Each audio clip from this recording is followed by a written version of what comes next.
Hello friends, ओम श्री गणेशाय नमः। जय श्री कृष्ण। आप सभी का स्वागत है आपके अपने यूट्यूब चैनल पर।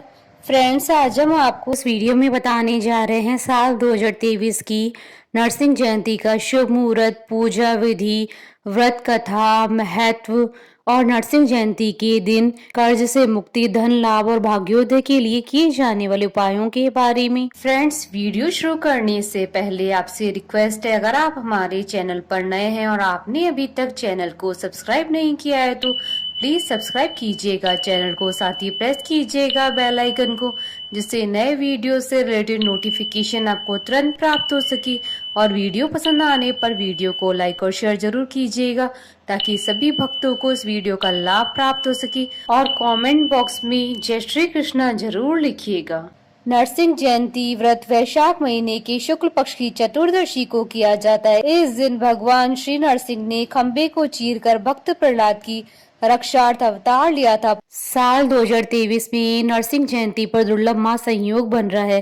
साल 2023 में नरसिंह जयंती 4 मई 2023 गुरुवार के दिन है। गुरुवार का दिन भगवान विष्णु जी का माना जाता है और नरसिंह भगवान विष्णु जी के अवतार है। इसी के साथ ही नरसिंह जयंती पर रवि योग भी बन रहा है। इस योग में किए गए किसी भी कार्य में सफलता प्राप्त होती है। पुराणों के अनुसार इस पावन दिवस को भक्त प्रहलाद की रक्षा करने के लिए भगवान विष्णु ने नरसिंह रूप में अवतार धारण किया था। इसी वजह से यह दिन भगवान नरसिंह जयंती के रूप में बड़े धूमधाम के साथ मनाया जाता है। धार्मिक मान्यताओं के अनुसार भगवान नरसिंह जगत के पालनहार विष्णु जी के छठे अवतार हैं। फ्रेंड्स, अब आइए जानते हैं नरसिंह जयंती के शुभ मुहूर्त के बारे में। हिंदू पंचांग के अनुसार साल 2023 में नरसिंह जयंती 4 मई 2023 गुरुवार के दिन है। वैशाख शुक्ल चतुर्दशी तिथि प्रारंभ होगी 3 मई 2023 को रात्रि 11:49 पर और वैशाख शुक्ल चतुर्दशी तिथि का समापन होगा 4 मई 2023 को रात्रि 11:41 पर। नरसिंह जयंती पर सायंकाल पूजन का समय रहेगा शाम 4:22 से शाम 7:01 तक। कुल अवधि 2 घंटे 39 मिनट है और मध्याह्न पूजा के संकल्प का समय रहेगा सुबह 11:04 से दोपहर 1:43 तक। इस दिन रवि योग रहेगा सुबह 5:47 से रात्रि 9:35 तक। और नरसिंह जयंती के व्रत के पारण का समय रहेगा 5 मई 2023 को सुबह 5:46 के बाद। फ्रेंड्स, अब आइए जानते हैं नरसिंह जयंती की पूजन विधि के बारे में। सुबह जल्दी उठकर नित्य कर्मों से निवृत्त होकर स्नान करें, व्रत का संकल्प लें, भगवान नरसिंह और लक्ष्मी जी की प्रतिमा को स्थापित करें। पूजा में फल फूल, पंचमेवा, केसर, रोली, नारियल, अक्षत, पीताम्बर, गंगा जल, काला तिल और हवन सामग्री का प्रयोग करें।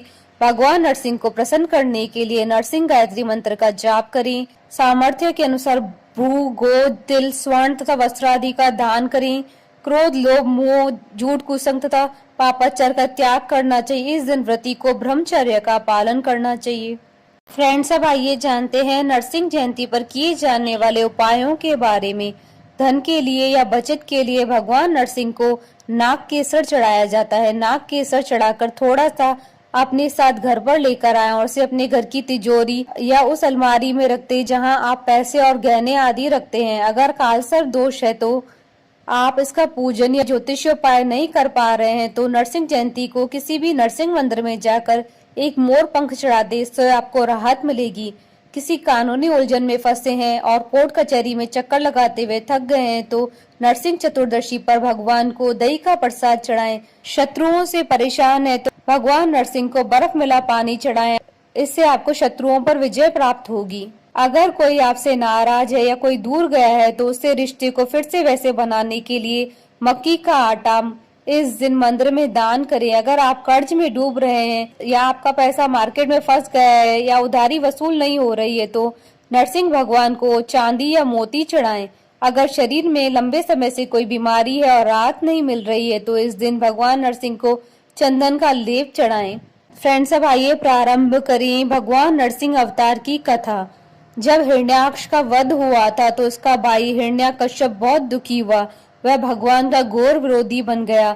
उसने अजय बनने की भावना से कठोर तप किया और तप का फल उसे देवता, मनुष्य या पशु आदि से न मरने के वरदान के रूप में मिला। वरदान पाकर तो वह मानो अजय हो गया। हिरण्याकश्यप का शासन बहुत कठोर था। देव दानव सभी उसके चरणों की वंदना में रत रहते थे। भगवान की पूजा करने वालों को वह कठोर दंड देता था और उन सभी से अपनी पूजा करवाता था। उसके शासन से सब लोकपाल घबरा गए। कहीं और से कोई सहारा ना पाकर वे भगवान की प्रार्थना करने लगे। देवताओं की स्तुति से प्रसन्न होकर भगवान नारायण ने हिरण्यकश्यप के वध का आश्वासन दिया। उधर दैत्यराज का अत्याचार दिनों दिन बढ़ता ही जा रहा था। यहाँ तक कि वह अपने पुत्र प्रहलाद को भी भगवान का नाम लेने के कारण तरह तरह के कष्ट देने लगा। प्रहलाद बचपन से ही खेल कूद को छोड़कर भगवान के ध्यान में तन्मय हो जाया करता था। वह भगवान का परम भक्त था। वह समय समय पर असुर बालकों को धर्म का उपदेश देता था। असुर बालकों को धर्म की उपदेश की बात सुनकर हिरण्यकश्यप बहुत क्रोधित हुआ। उसने प्रहलाद को दरबार में बुलाया। प्रहलाद बड़ी नम्रता से दैत्यराज के सामने खड़ा हो गया। उसे देखकर दैत्यराज ने डांटते हुए कहा, मूर्ख, तू बड़ा उद्दंड हो गया है। तूने किसके बल पर मेरी आज्ञा के विरुद्ध काम किया है? इस पर प्रहलाद ने कहा, पिताजी, ब्रह्मा से लेकर तिनके तक सब छोटे बड़े चराचर जीवों को भगवान ने ही अपने वश में कर रखा है। वह परमेश्वर ही अपनी शक्तियों द्वारा इस विश्व की रचना, रक्षा और संहार करते हैं। आप अपना यह भाव छोड़कर अपने मन को सबके प्रति उदार बनाइए। प्रहलाद की बात को सुनकर हिरण्यकश्यप का शरीर क्रोध के मारे थरथर कांपने लगा। उसने प्रहलाद से कहा, रे मंद बुद्धि, यदि तेरा भगवान हर जगह है तो बता, इस खंबे में क्यों नहीं दिखता? यह कहकर क्रोध से तमतमाया हुआ वह स्वयं तलवार लेकर सिंहासन से कूद पड़ा और उसने बड़े जोर से उस खंबे को एक घूंसा मारा। उसी समय उस खंबे के भीतर से नरसिंह भगवान प्रकट हो गए। उनका आधा शरीर सिंह का और आधा मनुष्य के रूप में था। क्षण मात्र में ही नरसिंह भगवान ने हिरण्यकश्यप को अपनी जांघों पर लेते हुए उसके सीने को अपने नाखूनों से फाड़ दिया और उसकी जीवन लीला समाप्त कर अपने प्रिय भक्त प्रहलाद की रक्षा की। बोलिए भगवान नरसिंह की जय, भगवान विष्णु की जय, सनातन धर्म की जय। हमारे साथ इस वीडियो में अंत तक बने रहने के लिए आपका धन्यवाद। ओम श्री गणेशाय नमः। जय श्री कृष्ण।